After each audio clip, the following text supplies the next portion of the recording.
السلام علیکم ورحمۃ اللہ وبرکاتہ۔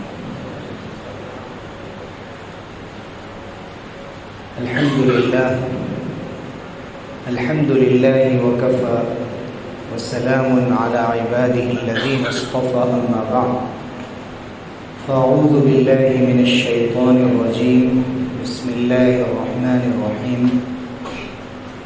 فإذا عزمت فتوکل علی اللہ ان اللہ يحب المتوکلین۔ وقال النبی صلی اللہ علیہ وسلم اللهم انی اسألک الثبات علی الامر والعزیمۃ علی الرشد۔ بزرگان محترم، میرے عزیز بھائیوں اور دوستوں، سب سے پہلے میں اللہ تعالیٰ کے اس فضل و کرم پر اس کا شکر بجا لاتا ہوں کہ اس نے ہمیں اپنے گھر میں جمع فرمایا، اور جس طرح اللہ تعالیٰ نے اپنی اطاعت پر، اپنی محبت پر، اپنی عبادت کے لیے ہم سب کو اپنے گھر میں ایک افضل وقت میں جمع فرمایا ہے، اللہ تعالیٰ سے دعا ہے، ہم سب کی دلی تمنا ہے کہ اسی طرح اللہ تعالیٰ ہمیں قیامت کے دن اور اس دن کے جس دن اس کے عرش کے سائے کے سوا کوئی سایہ نہ ہوگا، ہمیں اپنے عرش کے سائے میں جمع فرمائے، ہمیں جنتوں میں جمع فرمائے اور حقیقی کامیابی نصیب فرمائے۔ حضرات، اللہ تعالیٰ نے ہمیں جو زندگی عطا فرمائی ہے، یہ زندگی انسان خود اسے یا تو قیمتی بناتا ہے یا بیکار بنا دیتا ہے، اسے چاہے تو قابل رشک بنا دے اور اسے چاہے تو ضائع کر دے۔ اسی لیے حضور اکرم صلی اللہ علیہ وسلم نے اپنی کئی حدیثوں میں ایسے لوگوں کا تذکرہ فرمایا جو قابل رشک ہیں، جن کو ہم نمونہ بنا سکتے ہیں۔ جیسے آپ نے ایک حدیث میں فرمایا کہ لا حسد الا فی اثنتین، کہ اگر رشک کے قابل، نمونہ بنانے کے قابل کوئی شخص ہے تو ایسے دو لوگ ہیں کہ جن کو اللہ تعالیٰ نے مال دیا ہو اور وہ حق کے راستے میں خرچ کرتے ہوں، یا علم دیا ہو اور اپنے علم سے لوگوں کی رہنمائی کرتے ہوں، تو آپ نے فرمایا کہ رجل آتاہ اللہ علما، کہ ایک وہ شخص ہے کہ جسے اللہ تعالیٰ نے علم عطا فرمایا، وہ اس علم کے ذریعے سے صبح شام لوگوں کی رہنمائی کرتا ہے، ان کو حق کی باتیں اور صحیح باتیں بتاتا ہے۔ وَرَجُلٌ آتَاهُ اللَّهُ مَالًا فَسَلَّطَهُ عَلَى هَلَكَتِهِ فِي الْحَقِّ، اور ایک وہ شخص ہے کہ جس کو اللہ تعالیٰ نے اپنی جانب سے ثروت، دولت اور مال کی فراہمی اسے عطا فرمائی ہے، تو وہ اپنے مال کو صحیح جگہ پر حق کے راستے میں لگاتا ہے، حلال کماتا ہے اور حلال جگہ پر اس کو خرچ کرتا ہے۔ تو حضور اکرم صلی اللہ علیہ وسلم نے سکھایا اور بتایا کہ یہ دو لوگ ہیں کہ جو اس قابل ہیں کہ ہم اگر کوئی خواب دیکھیں، کوئی تمنا کریں، ہم اپنی زندگی میں اگر کوئی مقصد بنائیں تو اونچا مقصد بنائیں، اونچی سوچ رکھیں، اور ایسے لوگوں کے بارے میں سوچیں کہ اللہ تعالیٰ مجھے ایسا بنا دیتا یا ان سے بھی بہتر بنا دیتا۔ اور یہ جو نیت ہوتی ہے ہماری، ہم جب نیت کرتے ہیں تو پھر اللہ تعالیٰ سے مانگتے ہیں، صرف نیت کافی نہیں ہے بلکہ اللہ تعالیٰ سے مانگنا چاہیے۔ بہت چھوٹی چھوٹی چیزیں جنہیں ہم سمجھتے ہیں کہ ان کو مانگنے کی کیا ضرورت ہے، اللہ کے سامنے رکھنا چاہیے کہ اللہ، میرا دلی مقصد ہے، میری دلی تمنا ہے کہ کاش ایسا ہو جاتا، یہ کام میرے ذریعے سے ہو جاتا، یا جو لوگ اس کام کو کرتے اس میں میرا بھی حصہ ہوتا۔ اے اللہ، مجھے اس فلاں بھولی بسری سنت کو زندہ کرنے کا ذریعہ بنا دے۔ اے اللہ مجھے میرے گھرانے میں اصلاح کا ذریعہ بنا دے، میرے خاندان میں چلی آ رہی بہت سی غلط روایات اور رسموں کی اصلاح کا ذریعہ بنا دے۔ میں اپنے گھر میں اپنے بیٹے بیٹیوں کی ایک ایسی شادی کروں جو مثالی بن جائے، جسے لوگ دیکھ کر کہیں کہ اگر نکاح کرنا چاہیے تو اس طور پہ کرنا چاہیے۔ ہم نیت کرتے ہیں، اور حضور اکرم صلی اللہ علیہ وسلم نے فرمایا کہ من ہم بحسنۃ ولم يعملها كتبها اللہ حسنۃ عنده، کسی نے کسی ایک نیکی کا ارادہ کیا، ابھی اسے کیا نہیں ہے، لیکن اللہ تعالیٰ اپنے پاس اس کو ایک نیکی لکھ لیتے، اگر وہ کر لے ومن جاء بالحسنۃ فلہ عشر امثالها، تب تو 10 گنا، اور اللہ چاہے تو 70 گنا اور 700 گنا 100 گنا اسے بڑھاتا چلا جائے۔ لیکن یہ حقیقت ہے کہ ہمارے نیک ارادوں کی بنیاد پر اور اس سلسلے میں صحیح طلب کے ساتھ اللہ سے مانگنے کی بنیاد پر ہم نہیں سوچ سکتے کہ زندگی میں ہم سے کون کون سے کام ہو جاتے ہیں۔ اور اگر تنہائی میں بیٹھ کر انسان مراقبہ کرے، میڈیٹیشن کرے اور کر کے سوچے کہ زندگی میں جو کچھ ہم نے، لوگ کہتے ہیں کہ کچھ خیر کے کام کیے، کچھ اچھے کام ہم سے ہو گئے ہیں، تو آخر اس میں ہمارا کیا کمال ہے؟ اس میں ہماری کون سی صلاحیت تھی جس نے ہم سے یہ کام کروایا؟ ہم اور آپ اگر غور کریں تو زیادہ تر کام ایسے ہوتے ہیں کہ ان کاموں کو کرنے والے ہم سے زیادہ باصلاحیت لوگ موجود ہوتے ہیں۔ ایسے لوگ موجود ہوتے ہیں کہ جو تھوڑی سی محنت کے ذریعے اس کام کو انجام دے سکتے ہیں کہ اشارے میں دے سکتے ہیں، اور ہم نے اس کام کو کرنے کے لیے ہزاروں جتن کیے، محنت کی، اور اس کے بعد وہ کام ہمارے ذریعے سے وجود میں آیا۔ تو یہ قبولیت کی بات ہے کہ اللہ تعالیٰ نے کسی کو چن لیا، کسی کو محروم کر دیا۔ آپ دیکھیے حج کرنے کے لیے جو لوگ جاتے ہیں، سب ایسے لوگ تو نہیں ہوتے کہ جو اپنے دوسرے بھائیوں اور اپنے خاندان کے لوگوں اور دوستوں اور محلے والوں کے مقابلے میں ہمیشہ وہ سب سے زیادہ دولت مند ہوتے ہیں۔ زیادہ تر دیکھا جاتا ہے کہ ایسا لگتا ہے کہ اللہ تعالیٰ کا انتخاب ہے، اور اس سے زیادہ دولت رکھتے ہوئے لوگ انتظار کر رہے ہوتے ہیں کہ ابھی یہ کام ہو جائے تو میں حج میں جاؤں گا، فلاں کام ہو جائے تو میں، اسے تسویف فی العمل کہتے ہیں۔ سوف اعمل، میں کروں گا، انشاءاللہ میں کروں گا، آئندہ کروں گا، آئندہ سال، پھر آئندہ سال۔ اس طرح سورج روزانہ نکلتا ہے اور ڈوبتا ہے، دن اور رات بدلتے رہتے ہیں، کسی کے لیے وقت ٹھہرتا نہیں ہے، کسی کے لیے وقت انتظار نہیں کرتا۔ ہمیں اپنا کام جب بھی اللہ تعالیٰ دل میں خیر کا کوئی ارادہ ڈال دے، اس کام کا آغاز کر دینا چاہیے، رکاوٹوں پر قابو پانا چاہیے۔ آج اللہ تعالیٰ نے ہمیں ہمت دی ہے، طاقت دی ہے، عمر ہے، صحت ہے، سمجھ ہے، اللہ کی توفیق سے یہ کام میرے ذہن میں آیا ہے۔ کل میں کس ماحول میں رہوں، کس صحبت میں رہوں، کن لوگوں کے ساتھ رہوں، مجھے نہیں معلوم، اور اس وجہ سے کبھی کبھی وہ سارے خواب ہمارے چکنا چور ہو جاتے ہیں، ہم ان خوابوں کی تعبیر نہیں پاتے، اس لیے کہ ہم نے صرف ارادہ کیا کہ کروں گا، اور اس کو ٹالتے گئے۔ یقیناً نیت کا بھی ثواب لکھا جاتا ہے، اور کبھی کبھی مومن کی نیت اس کے عمل سے بھی بہتر ہو جاتی ہے کہ عمل کرنے میں ہو سکتا ہے کہ کوئی ریاکاری ہو جائے، دکھاوا ہو جائے، لیکن نیت تو صرف اور صرف اس کے اللہ کے لیے تھی۔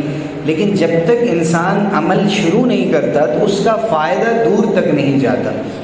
اسی لیے اپنی اس زندگی کو گزارتے ہوئے جو رکاوٹیں ہماری زندگی میں خیر کے کاموں میں حائل ہو جاتی ہیں، ضرورت ہے کہ اپنی قوت ارادی کے ذریعے سے اپنے جذبات کو بہتر بناتے ہوئے ہم قابو پائیں ان رکاوٹوں پر۔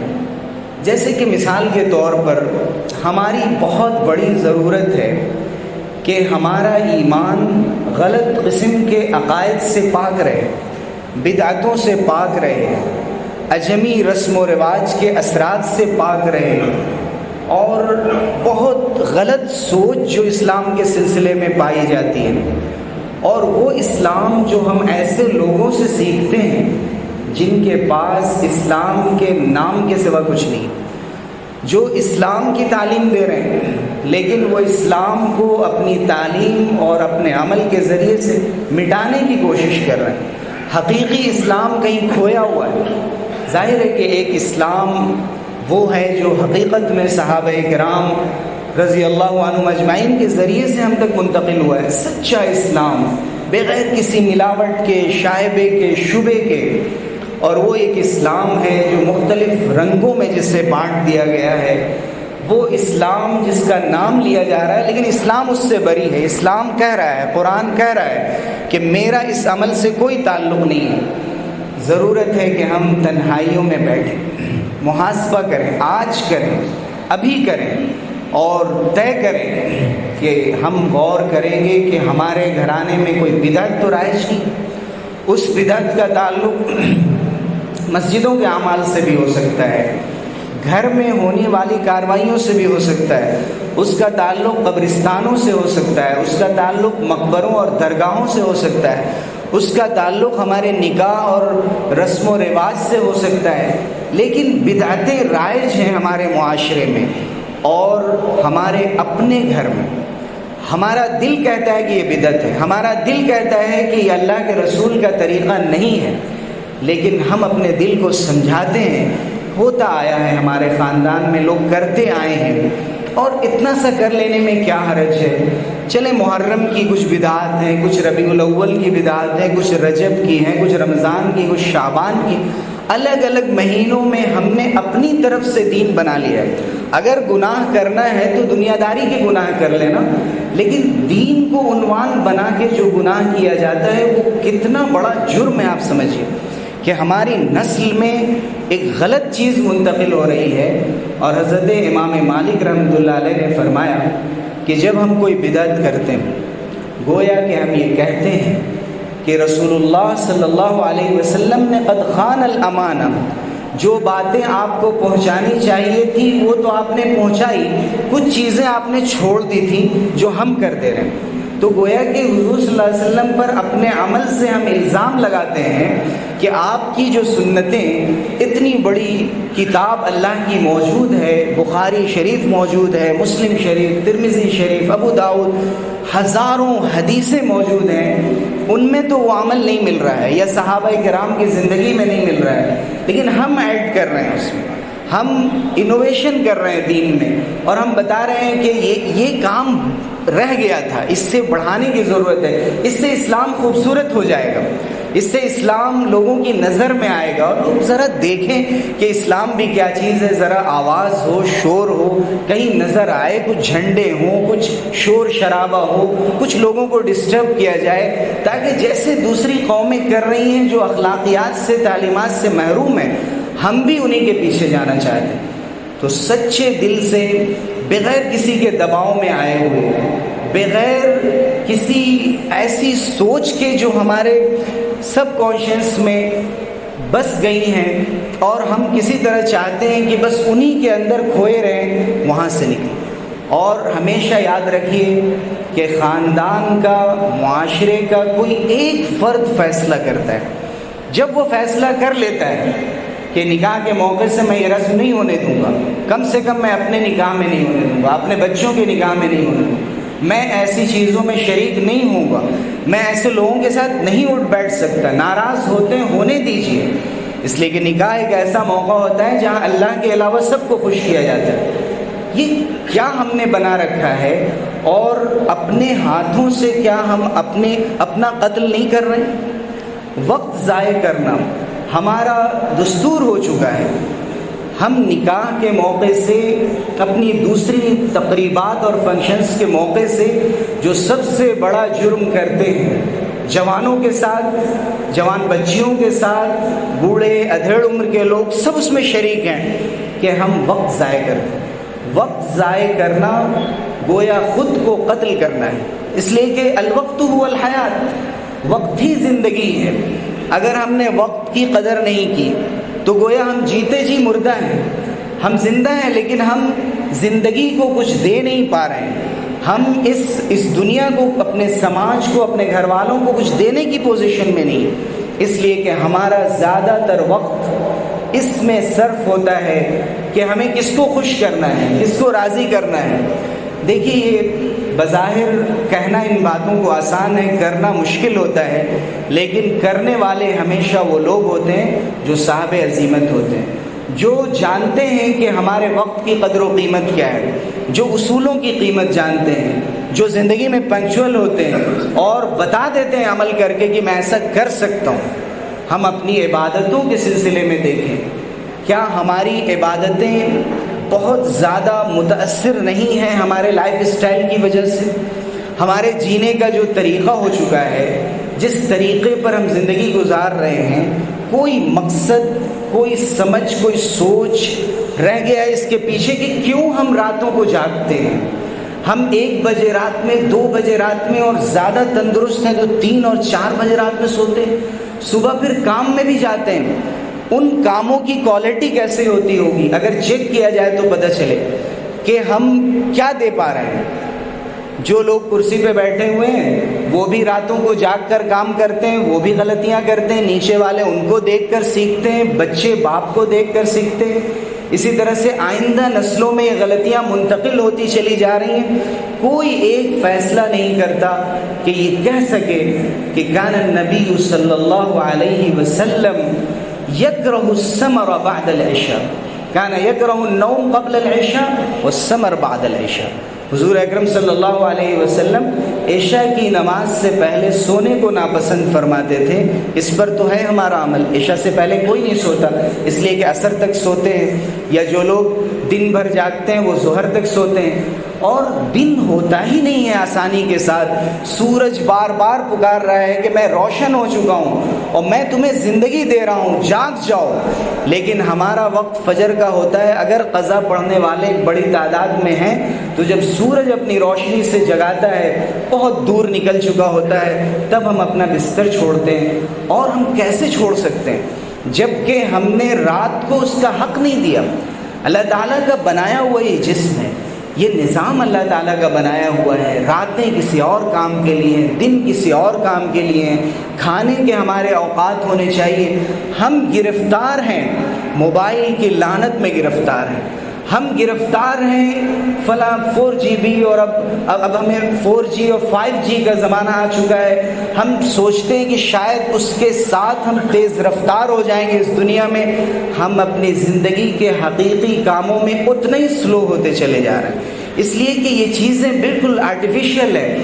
یہ چیزیں ہمیں ایک تصورات کی دنیا میں جینے کا طریقہ سکھا رہی ہیں، جن میں ہم نہ جانے اپنی کتنی ضروری چیزوں کو قربان کر رہے ہیں۔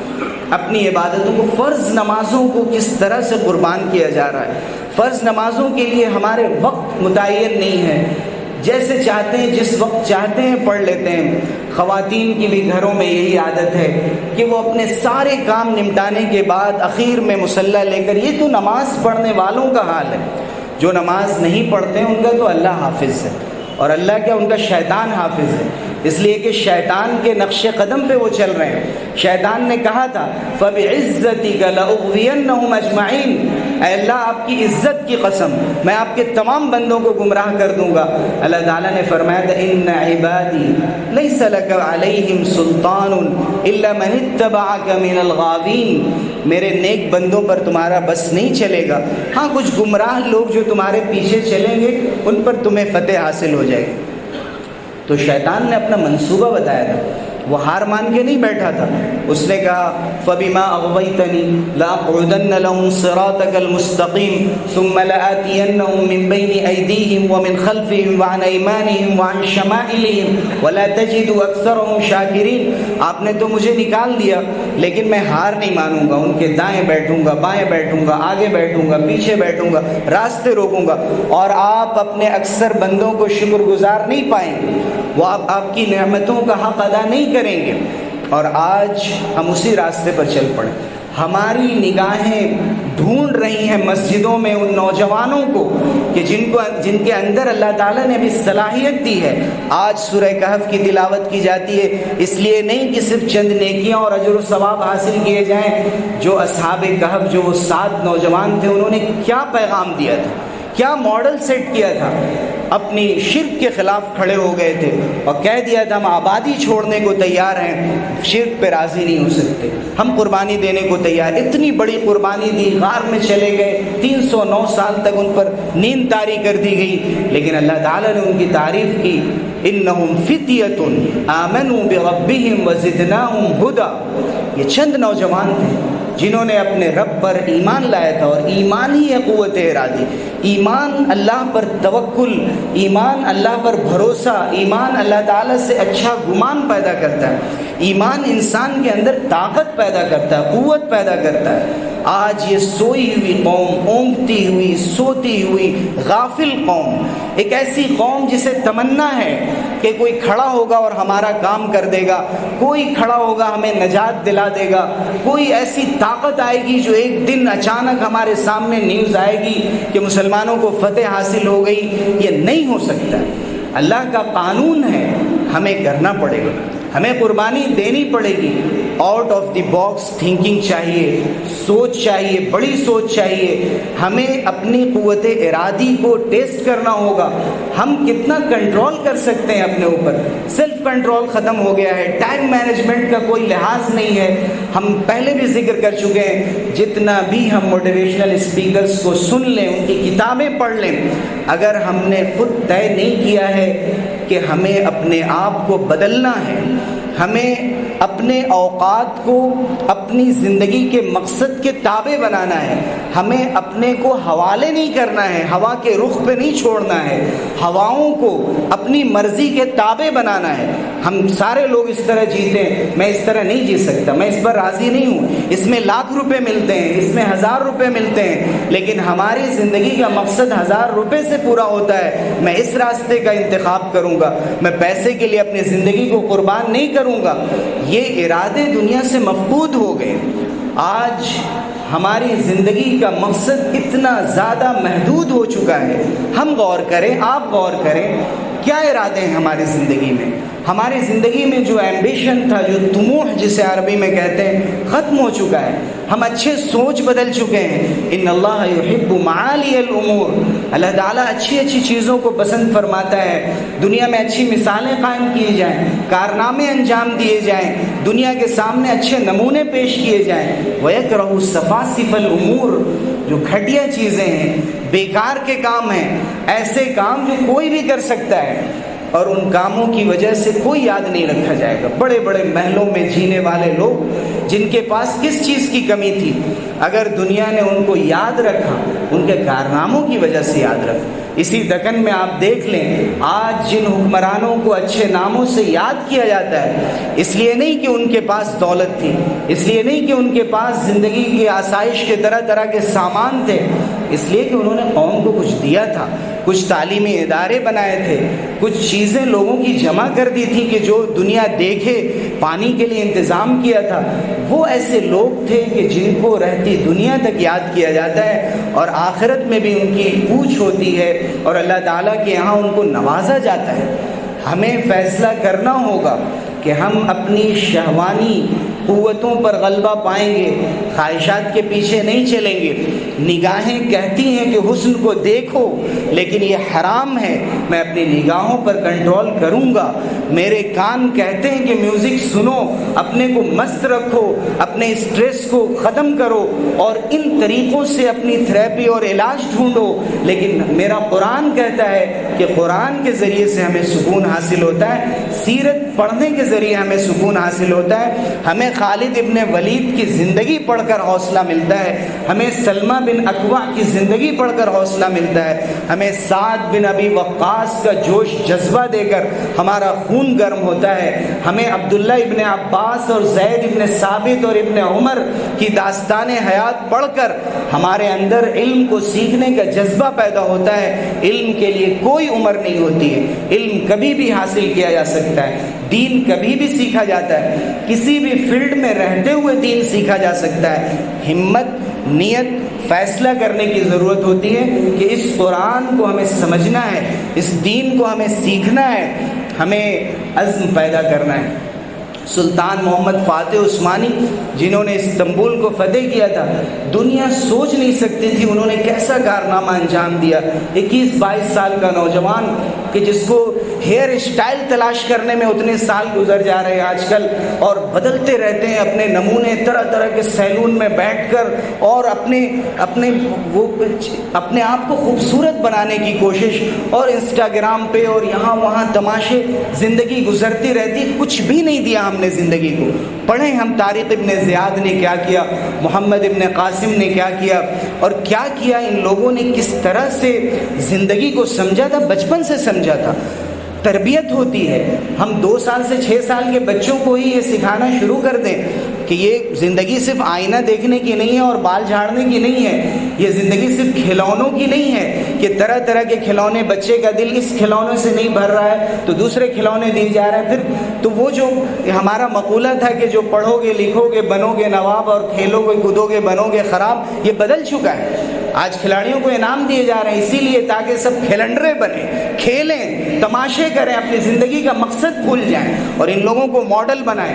سلطان محمد فاتح عثمانی نے یہ دکھایا تھا کہ جب لشکر قریب آ چکا تھا اور معلوم تھا کہ بندرگاہ پر جو ہم سمندر سے کشتیاں لا کر ہم بندرگاہ پہ نہیں اتار سکتے، اس شخص نے طے کیا، اپنے لوگوں سے کہا کہ دیکھو یہ پہاڑی راستے ہیں، خطرناک راستے ہیں، لیکن ہمیں اس پر پٹرے بچھانے ہیں، اور تقریباً 5-10 میل تک اس نے تختے بچھوائے، اس کے اوپر چربی اور تیل کی مالش کرائی تاکہ کشتی اس پر جا سکے۔ دنیا کہتی تھی یہ شخص پاگل ہو گیا ہے، یہ نہیں ہو سکتا ہے۔ اس نے کہا میں کر کے دکھاؤں گا، اور جب ہم گولڈن ہارن پہ اوپر پہنچ جائیں گے وہاں سے آسانی کے ساتھ ہم دشمن کو زیر کر سکتے ہیں، اور اس نے یہ کر کے دکھایا۔ تاریخ اس بات پر گواہ، اعتراف کیا، یورپینس نے اعتراف کیا کہ جب ایسے باہمت نوجوان مسلمانوں میں کھڑے ہو جاتے ہیں تو پھر کوئی بھی چیز ان کو فتح سے نہیں روک سکتی۔ آج حالات آتے ہیں، ہماری مجلسیں، ہمارے تذکرے، اب کچھ نہیں بچا ہے، ہمارا سب کچھ ختم ہو چکا ہے۔ اللہ نے ہمیں صلاحیت دی ہے، جسم دیا ہے، طاقت دی ہے، مسلز بنا رہے ہیں، جم آباد ہے، واکنگ کی جا رہی ہے، سب ہو رہا ہے۔ کیا یہ طاقتیں اسلام کے لیے کام نہیں آئیں گی؟ کیا دوڑ دھوپ نہیں کریں گے ہم اسلام کے لیے؟ کچھ نہیں کریں گے، کچھ نہیں تو کم سے کم دینی مجلسوں میں شرکت بھی ہمارے لیے مشکل ہوگی۔ کس دن طے کیا جائے؟ مسجدوں میں کہا جاتا ہے ایکٹیویٹیز رکھی جائیں، پروگرام رکھے جائیں۔ میں آپ کو عار نہیں دلا رہا ہوں، میں آپ کو کوئی شرم نہیں دلا رہا ہوں، لیکن میرا خطاب نوجوانوں سے ہے جو یہاں بیٹھے ہوئے ہیں کہ آپ کے پاس کینیڈا اور امریکہ جانے کے علاوہ کیا کوئی مقصد رہ گیا ہے زندگی کا؟ کیا دوڑ اسی کی رہے گی، یا آپ کچھ دین کو سیکھنے کے لیے 2 وقت مسجد میں آ سکتے ہیں؟ انسان تیار ہے اپنا وقت دینے کے لیے، اس کے بہت سے کام ہیں، لیکن وہ وقت چھوڑ کر کبھی حدیث کا درس پیش کیا جا رہا ہے، کبھی صحابہ کی سیرت بیان کی جا رہی ہے۔ اب ہم نے طے کیا ہے کہ ہم اسلامی تاریخ پر گفتگو کریں گے، اور انشاءاللہ آئندہ ہفتے سے ہم اس کا آغاز کریں گے۔ ہم سیکھیں گے اپنی تاریخ سے کہ تاریخ میں کیسے حالات آ چکے ہیں اور لوگوں نے فیس کیا ہے اور ان چیلنجز کا جواب دیا ہے۔ ہم نوجوان اگر یہ طے کر لیں کہ ہم ان چیزوں کو سیکھیں گے، پھر سیلف اسٹڈی میں بھی لائیں گے، اس پر ریسرچ کریں گے، تحقیق کریں گے، جدید طریقوں پر ان چیزوں کو پیش کریں گے، سوشل میڈیا پر لائیں گے۔ آپ کے پاس ہنر ہے، آپ کے پاس طریقے ہیں، آپ ہم سے مٹیریلز لے سکتے ہیں، اچھی چیزیں لوگوں کے سامنے پیش کر سکتے ہیں۔ انشاءاللہ اگر آپ یہ طے کریں گے، اور ہماری شروعات فجر کی نماز سے ہوتی ہے، بار بار ہم یہ ذکر کر رہے ہیں، روزانہ درس قرآن ہو رہا ہے، اور درس قرآن کا مطلب یہ ہے کہ اللہ ہم سے خطاب کر رہا ہے، وہ ہم سے کیا فرما رہا ہے، اس نے ہمارے لیے کیا بھیجا ہے، وہ ہم سے کیا چاہتا ہے، قوموں کا انجام ماضی میں کیوں ایسا ہوا، ہم کیسے غلط انجام سے بچ سکتے ہیں۔ اس کے لیے میں پھر اپنے نوجوان دوستوں سے، جن کے اندر الحمدللہ آج بھی بہت خیر ہے، ورنہ وہ مسجدوں میں کبھی نظر نہیں آتی، آج بھی مسجدیں نوجوانوں سے جہاں کہیں بھی ہوں نظر آتی ہیں کہ مسجدوں میں نوجوان موجود ہیں، لیکن ضرورت ہے کہ وہ دین کو سیکھ کر اپنے اپنے اندر وہ جذبہ پیدا کریں، خود کو لگائیں، کچھ نئے کام شروع کریں، تحریک شروع کریں، موومنٹ لے کر چلیں۔ یہ نہیں ہو کہ ہم بیٹھ جائیں تھک ہار کر اور یہ سوچ لیں کہ اب ہم ہار چکے ہیں، ہم آگے نہیں بڑھ سکتے۔ ہم یہ طے کریں کہ ہم مسلکی بنیادوں پر تقسیم نہیں ہوں گے، ہم لوگوں کو جوڑیں گے، ہم معاف کرنا سیکھیں گے، معاف کرانا سیکھیں گے، اپنے اندر حوصلہ پیدا کریں گے، اپنے روٹھے ہوئے والدین کو منائیں گے، روٹھے ہوئے رشتہ داروں کو منائیں گے۔ ہزار لوگ نفرتیں پیدا کرتے ہوں، ایک آدمی محبت کا پیغام لے کر نکلے گا، نفرتیں ختم ہو جائیں گی۔ کوشش کی ضرورت ہے، انسان عزم کرتا ہے، کامیابی اللہ تعالیٰ دیتا ہے۔ اللہ تعالیٰ ہم سب لوگوں کو بڑے حوصلے، بڑے خواب دیکھنے کی توفیق دے اور بہتر سے بہتر طور پر زندگی گزارنے کا حوصلہ عطا فرمائے، ہمارے گناہوں کو معاف فرمائے، نیکیوں کی توفیق عطا فرمائے۔ وآخر دعوانا الحمد للہ۔